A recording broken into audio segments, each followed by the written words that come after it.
ஒரு தாய் ஓடோடி வருகின்றார், பரிதவிக்கின்றார். அந்த மைதானத்தில் அவருடைய கண் இங்கும் சுழன்று கொண்டிருக்கிறது. பரிதவித்து நிற்கின்றால் தன்னுடைய குழந்தையை காணாமல். திடீரென குழந்தை கிடைத்து விடுகிறது. அந்த குளத்தை கட்டி அடைத்து உச்சி முகர்ந்து பாலூட்டுகின்றாள். பாலூட்டிய பிறகு அல்லாஹ்வுடைய தூதர் சொல்கிறார்கள், அந்த குழந்தையை எந்த அளவிற்கு அவள் தேடி அரவணைத்து பாலூட்டி உச்சி முகர்ந்திருக்கின்றால் அந்த குழந்தையை தாய் நெருப்பில் வீசி எறிவாளா என்று தோழர்களிடத்தில் கேட்கிறார்கள். தோழர்கள் சொல்கின்றார்கள், அல்லாஹ்வின் தூதரே, அந்த குழந்தையை அந்த அளவிற்கு நேசிக்கின்றாள். உச்சி முகர்ந்தால், தாய்ப்பால் கொடுத்த அரவணைத்த கட்டி அணைத்துக் கொண்டால் அந்த குழந்தையை எப்படி நெருப்பில் தூக்கி எறிவாள்? எரிய மாட்டாள் என்று சொன்னார்கள். அதே போலத்தான் ஒரு தாய் தன்னுடைய சேயின் மீது பாசம் வைக்கின்றாரே, அதைவிட பன்மடங்கு தன்னுடைய அடியார்கள் மீது இறைவன் பாசம் வைக்கக்கூடியவன். அளவற்ற அருளாளனும் நிகரற்ற பேர் அன்புடையனுமாகிய எல்லாம் வல்ல ஏக இறைவனான அல்லாஹ்வை புகழ்ந்தவாறு என்னுடைய இந்த உரையை துவக்கம் செய்கின்றேன். அன்பிற்கினிய சகோதர சகோதரிகளே, இந்த ஜும்மாவுடைய தலைப்பு அல்லாஹ்வின் கருணை. இந்த அண்ட சராசரத்தை படைத்து ஆட்சி செய்து கொண்டிருக்கக்கூடிய ரப்புல் ஆலமீன் மனிதர்களை ஏன் படைத்தேன் என சொல்லும் பொழுது, உங்களில் அழகிய செயலுக்குரியவர்கள் யார் என சோதிப்பதற்காகத்தான் நான் மனிதர்களை படைத்திருக்கிறேன், அவர்களுக்கு வாழ்வையும் மரணத்தையும் கொடுத்திருக்கிறேன் என்று ரப்புல் ஆலமீன் சொல்கின்றான். இந்த உலக வாழ்வு மனிதர்களுக்கு சோதனையாக வழங்கப்பட்டிருக்கின்றது. இந்த உலக வாழ்வில் வாழக்கூடிய மனிதர்கள் மறுமையில் சொர்க்கத்தை தேர்ந்தெடுக்கப் போகின்றார்களா, நரகத்தை தேர்ந்தெடுக்கப் போகின்றார்களா என்பதற்கான சோதனையான வாழ்வு இந்த உலக வாழ்வு. இந்த உலக வாழ்வில் சிறந்ததொரு வாழ்க்கையை வாழ வேண்டும், மறுமை நாளில் அல்லாஹ்வின் அன்பையும் கருணையும் பெற வேண்டும் என்பதற்காக அல்லாஹ்வுடைய அடியார்களான நாம் இறைவன் வைத்திருக்கக்கூடிய அந்த நரக வேதனையை, நரகத்தை பற்றி அச்சம்பட்டு, அந்த நரகத்தில் நாமோ நம்முடைய உற்றார் உறவினர்களோ நண்பர்களோ நம்மை சார்ந்தவர்களோ நரகத்திற்கு சென்றுவிடக்கூடாது என்பதற்காக பல மனிதர்களிடத்தில், உறவினர்களிடத்தில், நண்பர்களிடத்தில் பேசும் பொழுது இந்த செயல்களை எல்லாம் செய்தால் மறுமை நாளில் படைத்த இறைவன் கடுமையான வேதனையை கொடுப்பான், நரகத்தில் தண்டனையை கொடுப்பான், நரக நெருப்பு என்பது கடுமையானது, அந்த நரக நெருப்பின் தாக்கம் எப்படி இருக்கும் என்று சொன்னால், இந்த பூமியில் நாம் பார்க்கின்றோமே இந்த நெருப்பை காட்டிலும் அது 69 மடங்கு சக்தி கொண்டது, அந்த நரகத்தில் வேதனை கடுமையாக இருக்கும் என சொல்லி இறைவன் வைத்திருக்கக்கூடிய அந்த நரகத்தை பற்றியும் இறைவன் மறுமை நாளில் கொடுக்கக்கூடிய அந்த வேதனையை பற்றியும் மக்களுக்கு சொல்லி அவர்களை நேர்வழிப்படுத்துவதில் அதிகம் ஆர்வம் காட்டக்கூடியவர்களாக இருக்கின்றோம். அல்லாஹு தஆலா எந்த அளவிற்கு நரகத்தை பற்றி அச்சமூட்டி மக்களுக்கு எச்சரிக்கை செய்கின்றானோ, அதே அளவிற்கு அதைவிட கூடுதலாக தன்னுடைய கருணை இருக்கிறது என்பதை தன்னுடைய அருள்முறையின் மூலம் நமக்கு உபதேசத்தையும் ரப்புல் ஆலமீன் செய்கின்றான். அப்ப பெரும்பாலான மக்கள் மனிதர்கள் மறுமையில் வெற்றி பெற வேண்டும் என்றால் அந்த வேதனைக்கு சென்றுவிடக்கூடாது, நரகத்திற்கு சென்றுவிடக்கூடாது என்று உபதேசத்தை செய்யக்கூடிய நாம், ஒரு மனிதன் தவறு செய்கின்றான், அவனை அறியாமல் தவறு செய்து விடுகின்றான், அல்லது சைத்தானுடைய சூழ்ச்சியினால் தவறு செய்து விடுகிறான் என்று சொன்னால், அப்படி தவறு செய்த மனிதனிடத்தில் நாம் நீண்டதொரு இடைவெளியை பின்பற்ற தொடங்கி விடுகின்றோம். நீண்ட நாட்கள் நண்பராக தான் இருப்பார்கள், நீண்ட பழக்க வழக்கம் இருக்கும், மார்க்கத்திற்கு முரணான ஒரு நிகழ்வை செய்து விடுவார், அது மோசடி செய்து விடுவார், ஏதோ ஒரு பெரும் பாவங்களில் ஒன்றை செய்து விடுவார். அதுவரை நம்மோடு பழக்கத்தில் இருக்கக்கூடிய அந்த நபரிடத்தில் அந்த தவறை கண்ட பிறகு நாம் என்ன செய்கிறோம் என்று சொன்னால், அந்த மனிதனிடத்தில் ஒரு இடைவெளியை பின்பற்ற தொடங்கி விடுகின்றோம். அந்த மனிதன் தவறு செய்கின்றான், தவறு செய்வதற்குரிய காரணம் சைத்தானுடைய சூழ்ச்சியாக இருக்கிறது. ஆனால் தவறு செய்த மனிதனை படைத்த ரப்புல் ஆலமீன் கருணை கொண்டு மன்னிக்கின்றான். நீ சைத்தானுடைய சூழ்ச்சியினால் தவறு செய்து விட்டாய், தவறு செய்ததற்கு பாவ மன்னிப்பை தேடு, இறைவனிடத்தில் கையேந்தி நீ அவனிடத்தில் உன்னுடைய பாவத்தை எல்லாம் ஒப்படைத்து அவனுடைய கருணையை எதிர்ப்பார், அவனிடத்தில் மன்னிப்பை கேள் என்று இறைவனின் கருணையை பற்றி சொல்லும் பொழுது அந்த மனிதன் என்ன ஆகின்றான்? ஒரு தவறு செய்தவன், இது சைத்தானுடைய சூழ்ச்சியினால் செய்துவிட்டேன் என்று உணர்ந்தவன் அந்த தவறிலிருந்து தன்னை மீட்டெடுத்துக் கொண்டு அந்த தவறு மீண்டும் வராமல் தன்னுடைய வாழ்க்கையை சீர்படுத்திக் கொள்கின்றான். அவ மனிதன் தவறு செய்தால் தண்டனை இருக்கிறது என்று எந்த அளவிற்கு நாம் பிரச்சாரம் செய்கின்றோமோ, பிறருக்கு உபதேசம் செய்கின்றோமோ, அந்த அளவிற்கு படைத்த இறைவன் மனிதர்கள் தவறு செய்துவிட்டால் மன்னிக்கக்கூடிய மகத்துவமிக்கவனாக இருக்கின்றான். அவனிடத்தில் நீங்கள் கையேந்தி பிரார்த்தனை செய்யுங்கள். நீங்கள் செய்த பாவங்களை எல்லாம் அவனிடத்தில் ஒப்படைத்து இறைவனிடத்தில் கையேந்தி பாவ மன்னிப்பு தேடுங்கள். அவன் மகத்துவமிக்க கருணை மிக்கவன் என்று அவர்களிடத்தில் பிரச்சாரம் செய்யும் பொழுது நாம் அவர்களுக்கு அந்த அல்லாஹ்வின் கருணையையும் சொல்கின்றோம். நாமும் அந்த அல்லாஹ்வுடைய கருணையும் புரிந்து கொள்ளக்கூடிய வாய்ப்பும் நமக்கு கிடைக்கிறது. ஏன் என்று சொன்னால், அல்லாஹு தஆலா கருணை இருக்கிறதே, அது அளவில்லா கருணை. வார்த்தைகளால் வர்ணிக்க முடியாத அளவிற்கு அல்லாஹ்வுடைய கருணை இருக்கிறது, அது மகத்துவமானது. அல்லாஹு தஆலா சொல்கின்றான், என்னுடைய கோபம் இருக்கிறதே, என்னுடைய கோபத்தை காட்டிலும் என்னுடைய கருணை விஞ்சி நிற்கிறது என்று ரப்புல் ஆலமீன் சொல்கின்றான். அல்லாஹு தஆலா சொல்கின்றான், நான் விரும்பியவர்களை தண்டிக்கின்றேன், ஆனால் என்னுடைய கோபம் இருக்கிறதே, அந்த கோபம் என்னுடைய கருணையை காட்டிலும் விஞ்சி நிற்கிறதுங்கிறான். என்ன கருணை? அவன் கருணை எப்படி விஞ்சி நிற்கிறதாம்? அவனுடைய சாபத்தை காட்டிலும் விஞ்சி நிற்கிறதாம். அவன் வைத்திருக்கக்கூடிய நரகத்தை காட்டிலும், நரகத்தில் கொடுக்கக்கூடிய வேதனையை காட்டிலும் இறைவனுடைய கருணை விஞ்சி நிற்கிறது என்று அல்லாஹு தஆலா சொல்கிறான். என்று சொன்னால், மனிதர்கள் பாவங்கள் செய்கின்றார்களே, தவறுகள் செய்கின்றார்களே, அந்த தவறுகளை உணரும் பொழுது அவர்கள் நேர்வழி பெறுகிறார். ஒரு அடியானை மன்னிப்பதும் மன்னிக்காமல் விடுவதும் இறைவனுடைய பண்பு, அது அவனுடைய கருணை சார்ந்த விஷயம். ஆனால் அந்த மனிதனுக்கு மன்னிப்பே கிடைக்காது என்று அடியார்களால் நாம் முடிவு செய்ய முடியுமா என்று சொன்னால் நிச்சயமாக முடியாது. அவன் கருணையாளன். மனிதர்களை பலகீனமாக படைத்தான். அந்த பலகீனத்தின் காரணமாக மனிதர்கள் தவறு செய்வார்கள் என்பதை உணர்ந்திருக்கின்றான். நம்முடைய தந்தையான ஆதம் அலைஹிஸ்ஸலாம் அவர்கள் அல்லாஹ் தஆலா என்ன செய்கின்றான்? தன்னுடைய கையினால் படைக்கின்றான். அவரிலிருந்து அவருடைய துணையை ஹவ்வாலை படைக்கின்றான். இருவருக்கும் அறிவுரை சொல்கின்றான். நீங்கள் சொர்க்கத்திற்கு செல்லுங்கள், விரும்பியவாறு உண்ணுங்கள், பருகுங்கள், மகிழ்ச்சியாக இருங்கள், ஆனால் இந்த மரத்தை மட்டும் நீங்கள் நெருங்கி விடாதீர்கள் என்று அல்லாஹ் தஆலா என்ன செய்கின்றான்? தன்னுடைய கையினால் படைக்கப்பட்ட ஆதம் அலைஹிஸ்ஸலாம் அவர்களுக்கு அறிவுரை சொல்லி சொர்க்கத்திற்கு அனுப்புகின்றான். அப்படி சொர்க்கத்திற்கு சென்ற ஆதம் அலைஹிஸ்ஸலாம் அவர்கள் என்ன செய்தார்கள்? சைத்தானுடைய சூழ்ச்சிக்கு பலியானார்கள். சைத்தான் என்ன செய்தான்? எந்த மரத்தை இறைவன் நெருங்கக்கூடாது என்று சொன்னானோ அந்த மரத்தையே சைத்தான் என்ன செய்தான்? ஆதம் அலைஹிஸ்ஸலாத்தை காட்டி, ஆதமே இந்த மரத்தை நீங்கள் நெருங்குங்கள். நீங்கள் நெருங்க வேண்டாம் என்பதற்கு இறைவன் ஏன் சொல்லி இருக்கிறான் தெரியுமா? நீங்கள் நெருங்கி விட்டீர்கள் என்றால் நீங்கள் வானவர்களாக மாறிவிடக்கூடும், நீங்கள் நிரந்தரமாக சொர்க்கத்திலேயே தங்கிவிடக்கூடும். அதனால் இறைவன் உங்களை அந்த மரத்திற்கு நெருங்க வேண்டாம் என சொல்லி இருக்கின்றான். என் ஆசை வார்த்தைகளை கூறினான், பசப்பான வார்த்தைகளை கூறினான். அந்த சைத்தானுடைய சூழ்ச்சியின் காரணமாக ஆதம் அலைஹிஸ்ஸலாம் அவர்கள் அந்த மரத்தை நெருங்கினார்கள். அல்லாஹ்வுடைய அந்த கட்டளையை மீறினார்கள். அல்லாஹ்வுடைய கோபத்திற்கு ஆளானார்கள். கோபத்திற்கு ஆளான மனிதர் யார்? அல்லாஹ்வினால் கையினால் படைக்கப்பட்டு அறிவுரை சொல்லப்பட்டு சொர்க்கத்திற்கு அனுப்பப்பட்டவர். சைத்தானுடைய சூழ்ச்சியின் காரணமாக எதை நெருங்க வேண்டாம் என்று இறைவன் சொன்னானோ அதை நெருங்கி இறைவனுடைய கோபத்திற்கு ஆளானார்கள். இறைவனை பார்த்து ஏங்கி நிற்கிறார்கள். இறைவன் மன்னிக்க மாட்டானா? இறைவா எங்களை மன்னிக்க வேண்டும், பலகீனத்தின் காரணமாக நாங்கள் தவறு செய்து விட்டோம், நீ எங்களை மன்னிக்கவில்லை என்று சொன்னால் நாங்கள் நரகவாதியாகி விடுவோம், நஷ்டவாதியாகி விடுவோம், இறைவா எங்களை மன்னி என்று இறைவனிடத்தில் அல்லாஹ்விடத்தில் கையேந்தி ஆதம் அலைஹிஸ்ஸலாம் அவர்களும் ஹவ்வாலும் நிற்கிறார்கள். ஃபதாப அலைஹிம் இன்னஹு ஹுவ தவ்வாபுர் ரஹீம். கருணை கொண்ட ரப்புல் ஆலமீன் அவர்களை மன்னித்தான். மன்னிக்கக்கூடியவன் யார்? ரப்புல் ஆலமீன். தான் படைத்தான், தான் அறிவுரை சொல்லி அனுப்பினான். சைத்தானுடைய சூழ்ச்சியின் காரணமாக ஆதம் அலைஹிஸ்ஸலாம் அவர்கள் தவறு செய்து விட்டார்கள். தவறு செய்த பிறகு தன்னால் படைக்கப்பட்ட ஆதம் அலைஹிஸ்ஸலாம் அவர்கள் கையேந்தி நிற்கும் போது கருணை கொண்ட ரப்புல் ஆலமீன் என்ன செய்கின்றான்?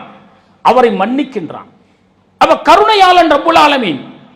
மனிதர்கள் பலகீனத்தின் காரணமாக தவறுகள் செய்வார்கள். அந்த தவறுகள் உணர்ந்து என்னிடத்தில் பாவ மன்னிப்பு தேடும் பொழுது நான் அவர்களை மன்னிக்கிறேன் என்று கருணையாளன் சொல்கிறான் என்று சொன்னால் இறைவனுடைய கருணையை பற்றி நாம் அதிகம் அதிகம் தேடுதல் இருக்க வேண்டும். அல்லாஹ்வுடைய தூதரவர்கள் சொல்கின்றார்கள், அல்லாஹு தஆலா மனிதர்களை படைப்பதற்கு முன்பு அவனுடைய ஏட்டில் என்ன செய்தானாம்? என்னுடைய கருணை விஞ்சி நிற்கிறது என எழுதி தன்னுடைய அர்ஷின் மீது வைத்தான். அதன் பிறகுதான் மனிதர்களையே ஜீவராசிகளே அல்லாஹு தஆலா படைக்கின்றானாம்.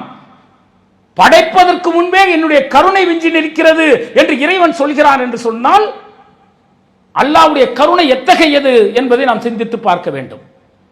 நாம் இந்த பூமியில பார்க்கிறோமாங்க, எவ்வளவோ ஜீவராசிகள் இருக்கிறது. ஒவ்வொரு ஜீவராசியும் இன்னொரு ஜீவராசி மீது பாசம் காட்டுகிறது.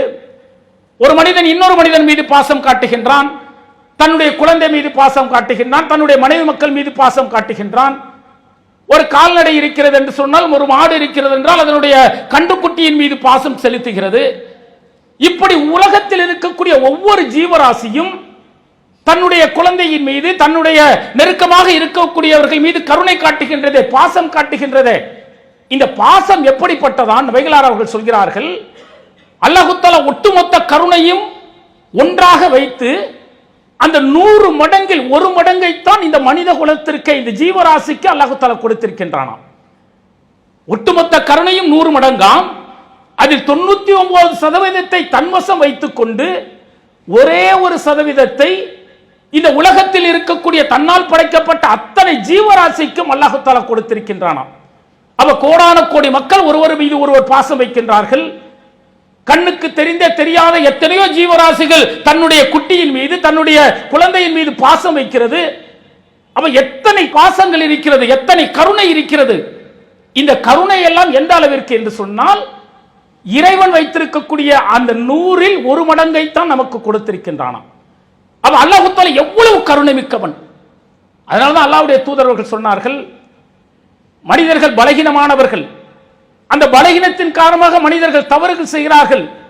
ஆனால் அந்த தவறை உணர்ந்து இறைவனிடத்தில் அவர்கள் கையேந்தி நிற்கும் பொழுது இறைவன் 2 துளியை அந்த அடியானிடத்திலிருந்து நேசிக்கின்றானாம். ஒன்று, இந்த இஸ்லாத்திற்காக ஒருவன் தியாகம் செய்கின்றானே, அப்போது அவனுடைய உடலில் இருந்து வரக்கூடிய இரத்த துளி, முதல் இரத்த துளியை நேசிக்கின்றானாம். ஒரு மனிதன் தவறு செய்த பிறகு அந்த தவறை உணர்ந்து தனிமையில் அமர்ந்து தான் செய்த தவறுகளை எல்லாம் இறைவனிடத்தில் ஒப்படைத்து, யா அல்லாஹ், பலகீனத்தின் காரணமாக இந்த தவறுகளை நான் செய்து விட்டேன், இறைவா நீ என்னை மன்னிக்க வேண்டும் என்று 2 கரங்களையும் ஏந்தி கையேந்தி அவனிடத்தில் கண்ணீர் சிந்து பிரார்த்தனை செய்யும் பொழுது ரப்புல் ஆலமீன் என்ன செய்கின்றானாம்? அந்த கண்ணீர் துளியை நேசிக்கின்றான். என்னுடைய அடியான் தன் செய்த பாவங்களை எல்லாம் என்னிடத்தில் ஒப்படைத்து மறுமையில் வைத்திருக்கக்கூடிய அந்த நரகத்திற்கு அஞ்சி என்னிடத்தில் பாவ மன்னிப்பு தேடுகின்றான், நான் அவனை மன்னிக்கின்றேன் என்று அல்லாஹ் தஆலா சொல்கின்றான். அதனால்தான் அல்லாஹ்வுடைய தூதர்கள் சொன்னார்கள், இறைவன் மன்னிக்கக்கூடிய தருணங்கள் நிறைய இருக்கிறது, பாவ மன்னிப்பு தேடக்கூடிய நிறைய தருணங்கள் இருக்கிறது. பிரார்த்தனையே ஒரு வணக்கம் என்றார்கள். அதுவா ஹுவல் இபாதா, பிரார்த்தனையே ஒரு வணக்கம் என்றார்கள். நீங்கள் பிரார்த்தனை செய்யுங்கள். இறைவன் எந்தெந்த நேரத்தில் எல்லாம் பாவங்களை மன்னிக்கின்றான், நம்முடைய தேவையை பூர்த்தி செய்கின்றான், ஏற்றுக்கொள்கின்றான், அந்த நேரங்களை எல்லாம் பார்த்து நீங்கள் இறைவனிடத்தில் கையேந்தி பிரார்த்தனை செய்யுங்கள், அவன் கருணையாளன்.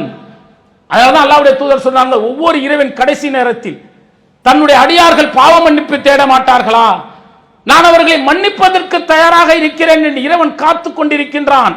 ஒவ்வொரு நாளும் இறைவன் கடைசி நேரத்தில் தன்னுடைய அடியார்களிடத்தில் எதிர்பார்க்கின்றான், அல்லாஹ்வின் அடியார்களே, இறைவனிடத்தில் கையேந்தி பிரார்த்தனை செய்யுங்கள், தனிமையில் இருந்து உங்களுடைய பாவங்களை எல்லாம் ஒப்படைத்து இறைவனிடத்தில் நீங்கள் பாவ மன்னிப்பு தேடுங்கள், அல்லாஹ் தஆலா மன்னிக்கக்கூடியவனாக இருக்கின்றான், கருணையாளன் என்று நபிகளார் சொன்னார்கள்.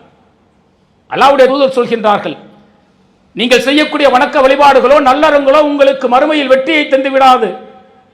மறுமை நாளில் இறைவனின் கருணை இருந்தால் மட்டும்தான் நீங்கள் சொர்க்கம் செல்ல முடியும் என்று சொன்னார்கள். தோழர்கள் கேட்கிறார்கள், அல்லாஹ்வின் தூதரே உங்களுக்குமானா? ஆமாம், எனக்கும் அப்படித்தான். வணக்க வழிபாடுகளோ செய்யக்கூடிய நல்லறங்கள் மட்டும் மறுமையில் வெற்றியை தந்து விடாது. இறைவனின் கருணை இருக்கிறதே, அந்த கருணை இருந்தால் மட்டும்தான் நாம் சொர்க்கம் செல்ல முடியும் என்று அல்லாஹ்வுடைய தூதர்கள் சொன்னார்கள். அவ இறைவனுடைய கருணை மிகப்பெரியது. அந்த கருணையை பெறுவதற்கு ஒவ்வொரு மனிதனும் நிறைய முயற்சிகள் செய்ய வேண்டும். அந்த கருணை எங்கெல்லாம் கிடைக்கிறது, அந்த கருணை பற்றி நாமும் தெரிந்து கொண்டு பிறருக்கும் இறைவன் எப்படிப்பட்ட கருணையாளன், அவனிடத்தில் நீங்கள் செய்த பாவங்களை எல்லாம் ஒப்படைத்து விடுங்கள், அவன் நிச்சயம் மன்னிக்கக்கூடியவன், மகத்துவம் மிக்கவன் என்று பிறருக்கு உபதேசம் செய்ய வேண்டும். ஒரு மனிதன் இருக்கின்றான், மரண தருவாய் வரை ஒரு 80 வயது 85 வயது வரை இணை வைக்கக்கூடிய நிகழ்வுகளை செய்து கொண்டிருக்கின்றான். மார்க்கத்திற்கு முரணான பல்வேறு நிகழ்வுகள் அவனுடைய வாழ்வில் பிரதிபலித்துக் கொண்டிருக்கிறது. ஆனால் மரணத்தை நெருங்கும் தருவாயில் படைத்த இறைவனின் வல்லமையை புரிந்து கொள்கின்றான், படைத்த இறைவனின் பண்புகளை புரிந்து கொள்கின்றான், அவன் வைத்திருக்கக்கூடிய சொர்க்கத்தை தெரிந்து கொள்கின்றான், மறுமையில் நரக வேதனையை பற்றி அஞ்சப்படுகின்றான், இறுதியில் திருக்கலிமாவை சொல்லி இஸ்லாத்தை ஏற்றுக்கொள்கின்றான். அப்போது அந்த மனிதனை எப்படி அல்லாஹ் தஆலா மாற்றுகின்றானாம்? அன்று பிறந்த பாலகன் போல அவன் செய்த பாவங்களை எல்லாம் இறைவன் மன்னித்து விடுகிறான் என்றால் எவ்வளவு பெரிய கருணையாளன் ரப்புல் ஆலமீன். மறுமை நாள் மகசர் மைதானம் மனிதர்கள் விசாரிக்கப்படுகிறார்கள். ஆதம் அலைஹிஸ்ஸலாம் அவர்களிலிருந்து கியாம நாள் வரை எத்தனை கோடான கோடி மக்கள் பூமியில் படைக்கப்பட்டார்களோ அத்தனை நபரும் மறுமை நாளில் மகசர் மைதானத்தில் நிறுத்தப்படுகிறார்கள். ஒவ்வொருவனும் விசாரிக்கப்படுகின்றான். சொர்க்கத்துக்கு செல்லக்கூடியவன் சொர்க்கத்துக்கு செல்கின்றான், நரகத்திற்கு செல்லக்கூடியவன் நரகத்துக்கு செல்கின்றான். இப்படி இறைவனுடைய விசாரணை நடைபெறக்கூடிய தருணத்தில் இறுதியாக ஒரு மனிதன் விசாரணைக்கு அழைக்கப்படுகின்றான். அது இறுதியாக நிற்கின்றான். அந்த மனிதனுடைய மனநிலையை நீங்கள் சிந்தித்து பாருங்கள். தனக்கு முன் கோடான கோடி மக்கள் விசாரிக்கப்படுவார்கள். அவர்கள் செய்த பாவங்கள் அத்தனையும் கண்முன் கொண்டு வந்து விசாரிக்கப்படும். நரகத்திற்கு அழைத்து செல்லப்படுவார்கள், நரகத்தில் தூக்கி எறியப்படுவார்கள்.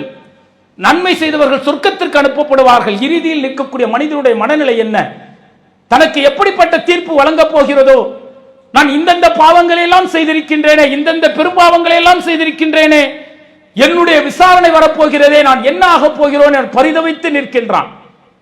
நாம ஏதோ ஒரு இடத்துல போய் கியூவில் நிற்கிறோம், நமக்கு டிக்கெட் கிடைக்கலன்னு வச்சுங்க, அந்த கிடைக்கிற வரைக்கும் நம்முடைய மனநிலை எப்படி இருக்கிறது?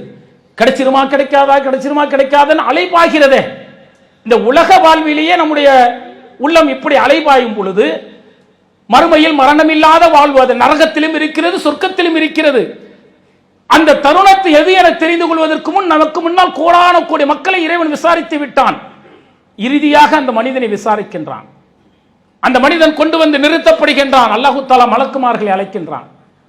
மலக்குமார்களிடத்தில் சொல்கின்றான், வானவர்களே, இவர் செய்த பெரும்பாவங்களை எல்லாம் மறைத்து வையுங்கள். இவர் செய்த சிறு பாவங்கள் இருக்கிறதே அதனை மட்டும் இவரிடத்தில் பட்டியலிடுங்கள் என்று அல்லாஹு தஆலா கட்டளையிடுகின்றான். வானவர்கள் அவர் செய்த சிறு சிறு பாவங்களை எல்லாம் அவரிடத்தில் சொல்கிறார்கள். அன்றைய தினம் நீங்கள் பொய் பேசினீர்களே, அன்றைய தினம் பிற மனிதர்களை பற்றி அவதூறு பேசினீர்களே, வியாபாரத்தில் பொய் சொல்லி வியாபாரம் செய்தீர்களே, பிறர் மனம் புண்படும்படி பேசினீர்களே, அருவருக்கத்தக்க வார்த்தைகள் உங்களிடத்தில் இருந்ததே என்று இறைவன் முன்னால் அந்த வானவர்கள் அவன் செய்த சிறு சிறு பாவங்களை எல்லாம் சொல்கின்றார்கள்.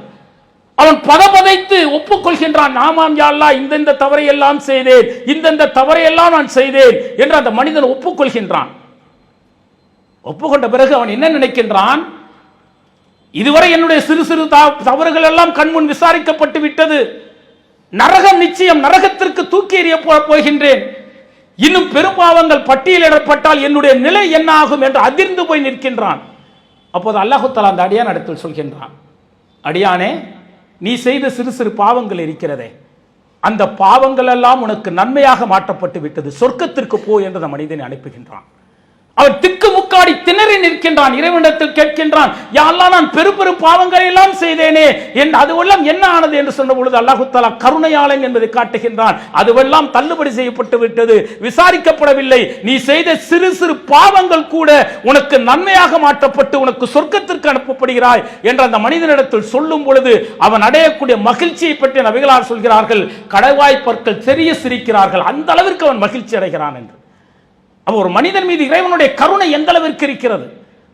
அவன் எவ்வளவு பெரும்பாவங்களை செய்தாலும் சரி, இறைவன் நாடினால் அவனுக்கு மன்னிப்பு உண்டு. இறைவனை பற்றி அச்ச உணர்வு அவனுக்கு இருக்கிறது என்று சொன்னால் அந்த தவறிலிருந்து மீண்டு அந்த தவறை செய்யாமல் இறைவனிடத்தில் கையேந்தி நிற்கும் பொழுது ரப்புல் ஆலமீன் நான் வைத்திருக்கக்கூடிய நரகத்திற்கு அஞ்சி தான் செய்த பாவங்களை என்னிடத்தில் ஒப்படைத்து மன்னிப்பு கேட்ட மனிதன் நேரான வழியில் பயணிக்கின்றானே என்று இறைவன் அந்த அடியானை நேசிக்கிறான் என்றால் இப்படிப்பட்ட மகத்துவமான வாழ்வு. நாம் இறைவன் மீது எந்த அளவிற்கு, இறைவன் வைத்திருக்கக்கூடிய கருணையை நாம் மீது எந்த அளவிற்கு நாம் நம்பிக்கை வைக்கின்றோமோ அதை விட பார்த்தீங்க அப்படின்னா சைத்தான் அதிக அளவு நம்பிக்கை வைக்கின்றான். ஒரு அடியான் சொர்க்கம் செல்லக்கூடாது, அவனை எப்படியாவது தீமையான வழியில் அழைத்து செல்ல வேண்டும். அதனால் சைத்தான் என்ன செய்கின்றான்? அந்த மனிதனுக்கு நரகத்திற்கு அழைத்து செல்லக்கூடிய நிகழ்வுகள் எல்லாம் காட்டுகின்றான். ஆனால் அந்த மனிதன் செய்து விட்ட பிறகு, சைத்தானுடைய சூழ்ச்சியினால் தவறு செய்த பிறகு என்ன செய்கின்றான்? இறைவனிடத்தில் ஓடோடி நிற்கின்றான். இறைவா, நான் தவறு செய்து விட்டேன், என்னை மன்னித்து விடு என்று இறைவனிடத்தில் கையேந்தி நிற்கும் பொழுது அந்த பாவங்கள் மன்னிக்கப்பட்டு விடுகிறது. அவன் சொர்க்கத்திற்கு செல்ல தயாராகிறான். மீண்டும் அந்த சைத்தான் என்ன செய்கின்றான்? இவன் சொர்க்கம் சென்று விடக் கூடாது, அல்லாஹ்வுடைய கருணை இவனுக்கு இறுதி நாள் வரை கிடைத்துக் கொண்டே இருக்கும், இவனை ஒளிகெடுக்க வேண்டும் என்று அந்த சைத்தான் அவனுக்கு தொடர்ச்சியாக என்ன செய்கின்றான்? சூழ்ச்சிகளை, தவறான வழியை காட்டுகின்றான். அவ இறைவன் மன்னிப்பான், மன்னிக்கக்கூடியவன், இறுதி நாள் வரை அவனுக்கு மன்னிப்பு கிடைக்கும். அந்த மன்னிப்பை அவன் பெறக்கூடாது என்பதற்காகத்தான் சைத்தான் நம்மை கடைசி வரை வழிகடிக்கிறான் என்றால் அல்லாஹ்வுடைய கருணை மகத்துவமானது. தவறு செய்வோம், தவறு செய்யாத மனிதர்களே கிடையாது. நம்மை நாமே சிந்தித்து பாருங்கள். சிறிய தவறாக இருக்கும், பொய் சொல்லி இருப்போம், அதுவும் தவறுதான். பெரும் தவறு செய்திருப்போம், அதுவும் தவறுதான். சில தவறுகளை அல்லாஹ் தஆலா வெளி உலகத்திற்கு காட்டுகின்றான். வாய்ப்பு வழங்கியிருப்பான் நிறைய. அப்போதெல்லாம் அந்த பாவங்களுக்கு மன்னிப்பு தேடாமல் பார்த்துக் கொள்ளலாம் என சென்றவன் இறுதியில் இறைவனுடைய தண்டனைக்கு ஆளாகிறதுனால தான் பலர் பாத்தீங்கன்னா பலர் தெரியக்கூடிய அளவுகளுக்கு அவர் செய்யக்கூடிய பாவங்கள் உலகறியாகி விடுகிறது. தவறு செய்வோம், மனிதர்களுடைய இயல்பு. அந்த தவறுகளை இறைவனிடத்தில் ஒப்படைத்து பாவ மன்னிப்பு தேடும் பொழுது நம்மை நாமே சீர்படுத்திக் கொள்கின்றோம், நேர்வழிப்படுத்துகின்றோம். இறையச்சம் என்பது அதிகமாகி விடுகிறது. ஒரு தவறு செய்யறோம், ஓடோடி போய் இறைவனிடத்தில் இருக்கின்றோம். நான் இந்த தவறு செஞ்சிட்டேன் அப்படின்னா மன்னிப்பு மட்டுமா கிடைக்கிறது? என்னுடைய இறையச்சம் அதிகமாகிறது. அல்லாஹ்வுடைய தூதர்கள் சொல்கின்றார்கள், போர் முடிந்த பிறகு ஒரு தாய் ஓடோடி வருகின்றாள், பரிதவிக்கின்றாள். கண்கள் இங்கும் அங்கும் அந்த திடலை தேடிக்கொண்டிருக்கிறது. அந்த மைதானத்தில் அவருடைய கண் இங்கும் சுழன்று கொண்டிருக்கிறது.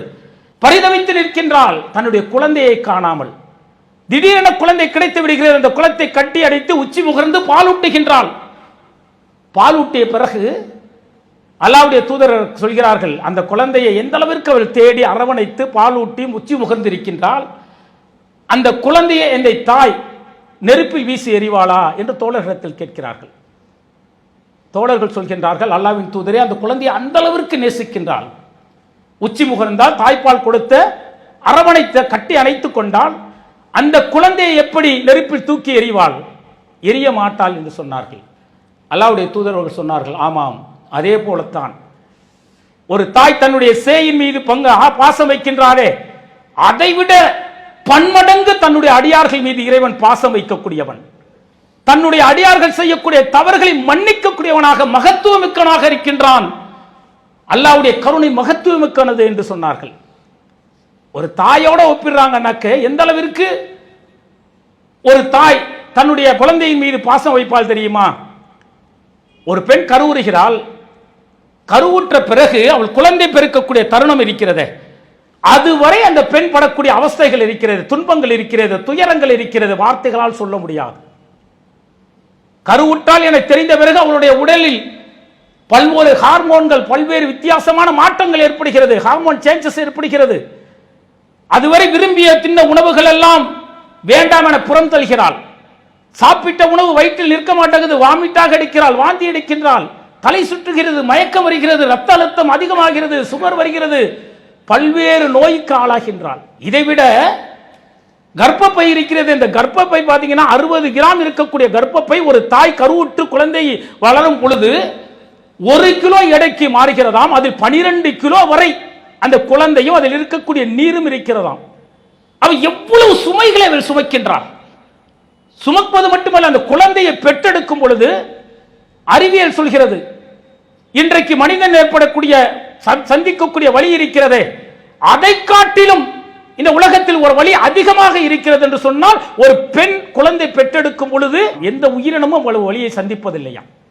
அப்ப இவ்வளவு வழியை சந்தித்த பிறகு துன்பம், துயரம் எல்லாம் ஏற்படுகிறது. ஆனால் குழந்தையை பெற்ற பிறகு அந்த குழந்தையை கொண்டு வந்து மருத்துவர் அந்த கண்முன் காட்டும் பொழுது அந்த தாய்க்கு ஏற்படக்கூடிய பாசம் இருக்கிறது, அன்பு இருக்கிறது. தான் பெற்ற கஷ்டங்கள், இந்த குழந்தையினால் தான் பட்ட அவதிகள், துன்பங்கள், துயரங்கள் எல்லாம் பனி போல மாறி அந்த குழந்தையை உச்சி முகர்கின்றாளே, அதுதான் அந்த குழந்தை அவளுக்கு கிடைக்கக்கூடிய மிகப்பெரிய பாக்கியம் என நினைக்கின்றாளே. ஒரு தாய்க்கு இவ்வளவு துன்பங்கள் கொடுத்த பிறகு அந்த குழந்தையை அரவணைக்கிறாள் என்றால், அன்பு முகர்கிறார் என்றால், கருணையாளனான ரப்புல் ஆலமீன் நான் செய்த எந்த பாவங்களையும் மன்னிக்கக்கூடியவன், மகத்துவம் மிக்கவன். அவன் மன்னிப்பான் என்கின்ற மன்னிப்பு அந்த சிந்தனையோடு, யா அல்லாஹ் எங்களுக்கு நேர்வழியை கொடுத்து விட்டாய், அந்த நேர்வழியிலிருந்து எங்களை தடமாற செய்து விடாதே, உன்னுடைய கருணை என்கின்ற ரஹமத்தை எங்களுக்கு கொடு, நீ அருளாளன் என்று இறைவனிடத்தில் அதிகம் அதிகம் கையேந்தி பிரார்த்தனை செய்ய வேண்டும்.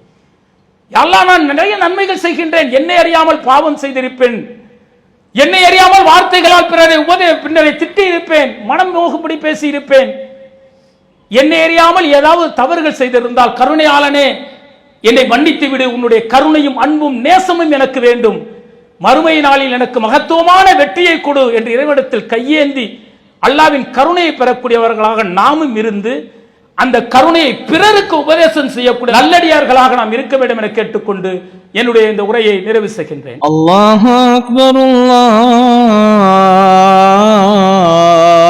அக்பர்.